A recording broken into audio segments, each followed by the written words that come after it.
నమస్తే, మీరు చూస్తున్న దేశం కోసమైన రైతు. చూడండి, ఈరోజు మనం వచ్చేసి కడతాల్ విలేజ్, కడతాల్ మండలము, రంగారెడ్డి డిస్ట్రిక్ట్ రావడం జరిగింది. ఇక్కడ మనకి చూసినట్లయితే అన్నీ మనకి దేశీయ ఆవులు ఉన్నాయి. ఇక్కడ ఈ దేశీయ ఆవుల పోషణ అనేది మనకి రాహుల్ గారు చేస్తున్నారు. ఎందుకు ఈ యొక్క దేశీయ ఆవులు పెట్టుకోవడం జరిగింది, మరి ఈ యొక్క దేశీయ ఆవులు అనేటివి ఎక్కడి నుంచి సమకూర్చుకోవడం జరిగింది, ఈ దేశీయ ఆవులు మన ఫామ్లో ఉన్నట్లయితే మనకు ఏ విధమైనటువంటి లాభాలు ఉంటాయి, వీటి యొక్క బెనిఫిట్స్ అంటే వీటి యొక్క పాలు కానీ, వీటి యొక్క నెయ్యి కానీ, వీటి నుంచి వచ్చేటువంటి మనకు పేడ కానీ, మూత్రం కానీ, ఇవన్నీ మనకు ఏ విధంగా ఉపయోగపడతాయి, భూమికి ఏ విధంగా ఉపయోగపడతాయి, ఇలా పూర్తి స్థాయి వివరాలు మరి రాహుల్ గారి ద్వారా అడిగి తెలుసుకునే ప్రయత్నం చేద్దాం. నమస్తే అండి. నమస్కారం, thanks for having me on the podcast. Okay, so నమస్కారం, నా పేరు రాహుల్. నేను bachelors of engineering mechanical, masters of science in mechanical engineering యూఎస్లో లాస్ట్ 11 years ఉండి ఇప్పుడే లాస్ట్ 5 months బ్యాక్ ఇండియాకి వచ్చాను. ఇండియాకి వచ్చి ఏదైనా మన దేశానికి సేవ చేద్దామనే భావంతో ఒక లిస్ట్ రాసుకొని చూస్తే నాకు అనిపించింది ఏంటంటే, మన కంట్రీలో ఫుడ్ అనేది పెస్టిసైడ్స్ వేసి కానీ, కెమికల్ ఫర్టిలైజర్స్ వేసి కానీ బాగా పండించడం వల్ల మన హెల్త్ అనేది చాలా పాడవుతుంది. సో బేసికలీ నేను ఈ ఊరికి వచ్చి అందరు ఫార్మర్స్ని ఇంటర్వ్యూ చేశాను. ఇంటర్వ్యూ చేసి మీరు ఎట్లా పండిస్తున్నారు అన్నీ నేర్చుకుంటున్నారు కదా, సో అన్నీ ఇంటర్వ్యూ చేసి దాని తర్వాత నేను తెలుసుకుంది ఏంటంటే, మనకు ఆర్గానిక్ ఫార్మింగ్లో అన్నిటికంటే అద్భుతమైన రిజల్ట్స్ వచ్చేది ఆవు పేడతో తయారు చేసిన జీవామృతంతోనే మనకు అద్భుతమైన రిజల్ట్స్ వస్తాయి. సో ఇక్కడ కనుక్కున్నాను, ఆవు పేడ కావాలంటే ఎవరి దగ్గర లేదు. సో నేను అందుకే ఈ ఆవులు, నేను దేశపు ఆవులు, మన పాకిస్తాన్ సింధ్లో ఒరిజిన్ అయిన ఈ బ్రీడ్, సాహివాల్ బ్రీడ్, నేను హర్యానా నుంచి తెచ్చుకున్నాను. సో మన ఫామ్ పేరు ప్రమాణ్ వేదిక్ ఫార్మ్స్. మా గురువు గారి ఆజ్ఞతో ఈ ఫామ్ని స్టార్ట్ చేసినాను. ఆయుర్వేదిక్ వేలోనే ఇక్కడ అన్ని మ్యానుఫ్యాక్చరింగ్ జరుగుతుంది. And since it's a Vedic farm, మనం ఇక్కడ ఏ పెస్టిసైడ్స్, కెమికల్స్ లేకుండా ఓన్లీ పేడతో, జీవామృతంతో, ఘన జీవామృతంతో, అండ్ ఆల్సో పెస్టిసైడ్స్ కూడా మనము నీమ్తో, లేకపోతే గార్లిక్ అండ్ చిల్లీతో, వీటితోనే మనము ఫార్మింగ్ చేస్తాం ఇక్కడ.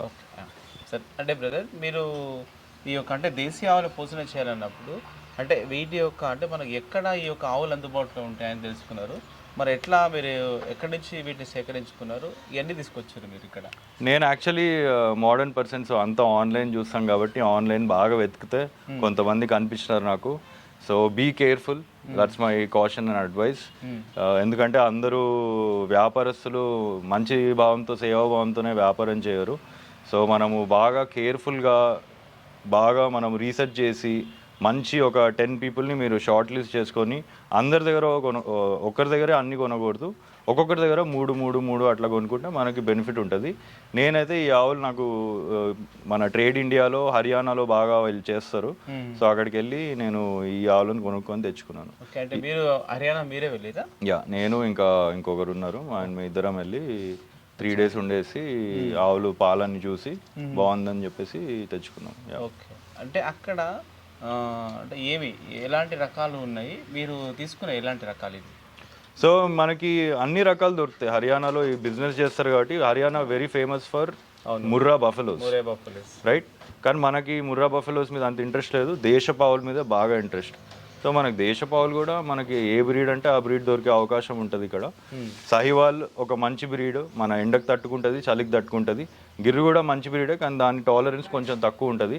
కాంక్రేజ్ దొరుకుతుంది, తార్ పార్కర్ దొరుకుతుంది, ఇట్లా చాలా బ్రీడ్స్ దొరుకుతాయి మనకి. సో నేను మాత్రం ఇవన్నీ కొన్ని ప్యూర్ సాహివాల్ ఉన్నాయి తెచ్చుకున్నటువంటివి. సాహివాల్ తర్వాత గిర్రా, ఇవి అన్ని సాహివాలే. 90% జెనెటిక్స్ మనది సాహివాల్ ఉంటుంది మొత్తం సాహివాల్. కానీ ఫర్ ఎగ్జాంపుల్ ఇది సాహివాల్ ఇంకా కపిలా క్రాస్, ఇది కొంచెం సాహివాల్ ప్యూర్ బ్రీడ్, అది ప్యూర్ బ్రీడ్, ఇవన్నీ ప్యూర్ బ్రీడ్స్. ఇది కొంచెం గిర్రు క్రాస్, ఇది సాహివాల్ గిర్రు క్రాస్.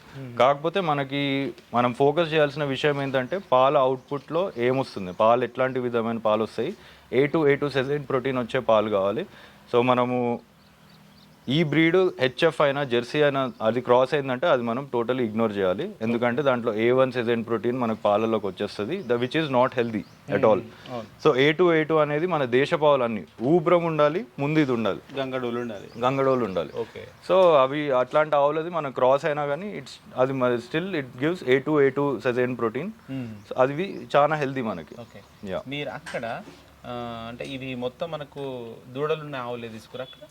యా, సో ఆవులు ఉంటే దూడలు ఇస్తారు. ఉన్నవి. Yeah yeah. ఓకే, అంటే మిల్క్ మీరు అక్కడ చూస్తే ఎన్ని లీటర్లు వచ్చినాయి ఒకటి? మిల్క్ అక్కడ మీరు నేను ఇందాక చెప్పింది వ్యాపారులతో కొంచెం కేర్ఫుల్గా ఉండాలి. సో వాళ్ళు ఇంజెక్షన్స్ ఇవ్వచ్చు, మొలాసెస్ ఇవ్వచ్చు, ఇట్లా ఇచ్చి మనకు కొంచెం మోసం చేసే అవకాశం ఉంటుంది.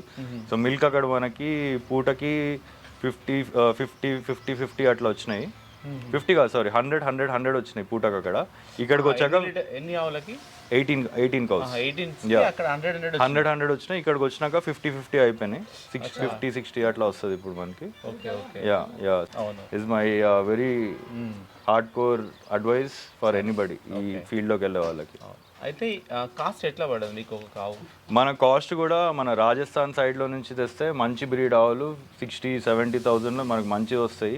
నేను కొంచెం ఎక్కువ పెట్టినాను, 85-95 వరకు కూడా పెట్టినాను. నాకు ఎట్లా అంటే నాకు ఒక అనుబంధం లాగా ఏర్పడాలి ఆవుతో. సో ఆవుకి ఎంతైనా కాస్ట్ నేను ఇవ్వడానికి నేను తగ్గలేదు, నేను తీసుకున్నాను. అవును. అయితే మనకి ఫీడ్ విషయంలో చూస్తే హర్యానా నుంచి వచ్చినటువంటి వీటికి ఇక్కడ ఫీడ్ మీరు ఏం అరేంజ్ చేసుకున్నారు ఇక్కడ? సో హర్యానాలో పండించే పంటలు వేరే. అక్కడ గోధుమలు బాగా ఎక్కువ పండిస్తారు, మనం ఇక్కడ వరి ఎక్కువ పండిస్తాము. సో వరి, గోధుమలు ఇవన్నీ మనము యాక్చువల్లీ ఆవులకు ఇవ్వకూడదు, దాంట్లో పోషకాలు చాలా తక్కువ ఉంటాయి. సో నేను ఇచ్చే ఫీడ్ ఏంటంటే ఫస్ట్ మన సూపర్ నేపియర్ గ్రాస్ ఉంటుంది, మన జంబో నేపియర్.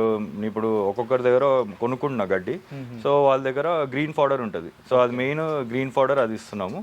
జొన్న కుట్టి ఇస్తాము. జొన్న కుట్టి చాలా హెల్త్ పరంగా మంచిది చాలా. అండ్ డ్రై పౌడర్, ఫైబర్, అవన్నీ మంచి వైటమిన్స్ అండ్ ఫైబర్ కూడా వస్తుంది. నెక్స్ట్ ఏంటంటే మన దానాకు వచ్చేసరికి నేను హైడ్రోపోనిక్స్ చేస్తున్నాను.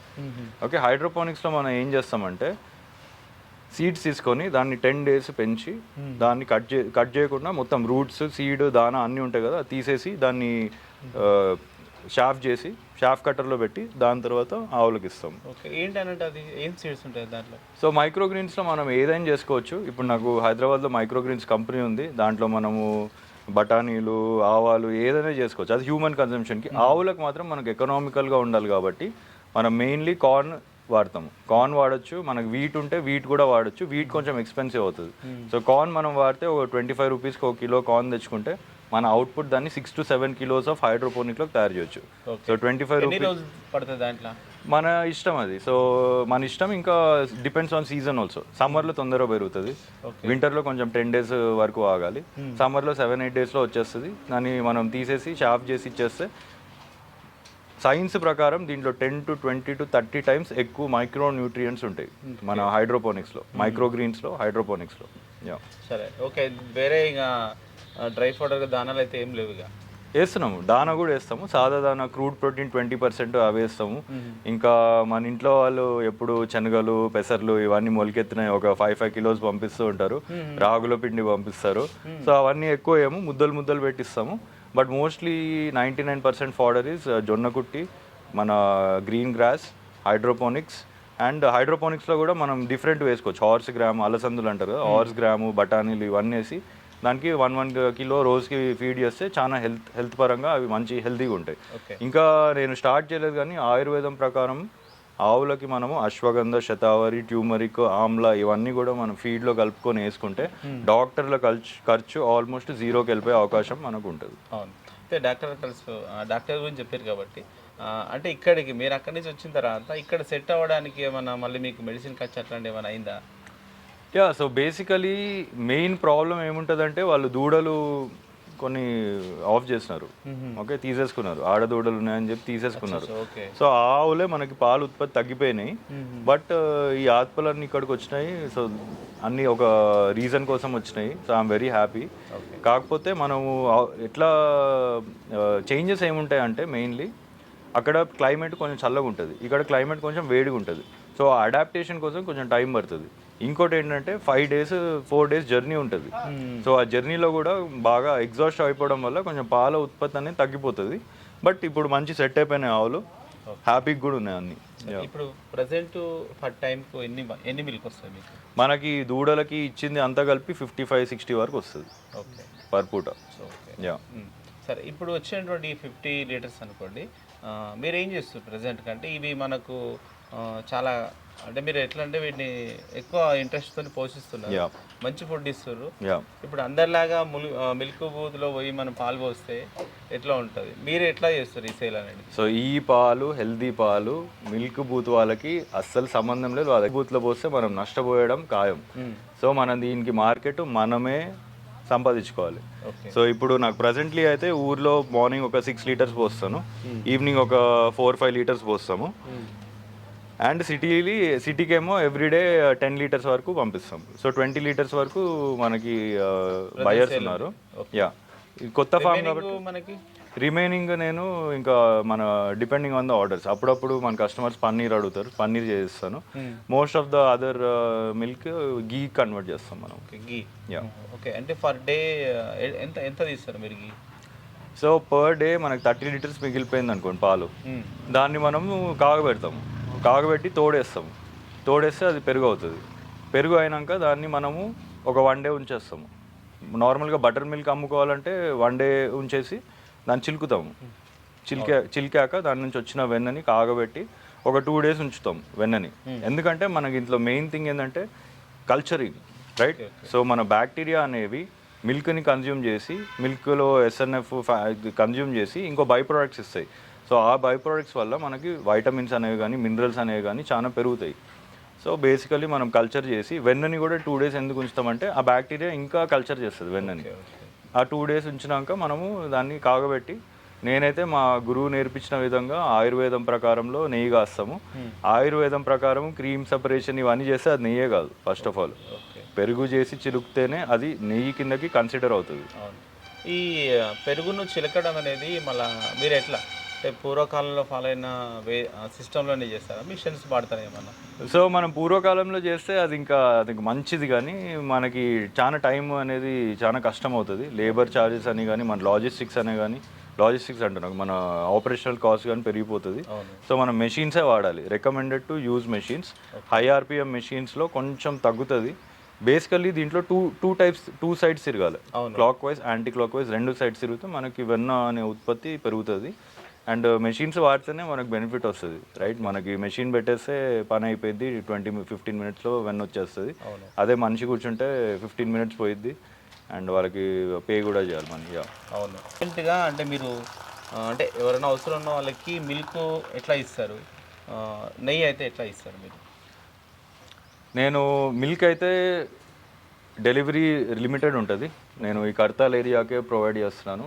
అండ్ మాదాపూర్లో మాకు ఇల్లు ఉంటుంది, అక్కడ ప్రొవైడ్ చేస్తున్నాను. బట్ ఘీ అయితే ఇట్స్ ఓపెన్ ఫర్ డెలివరీ. నేను ఆల్ ఇండియా డెలివరీ చేయగలుగుతాను.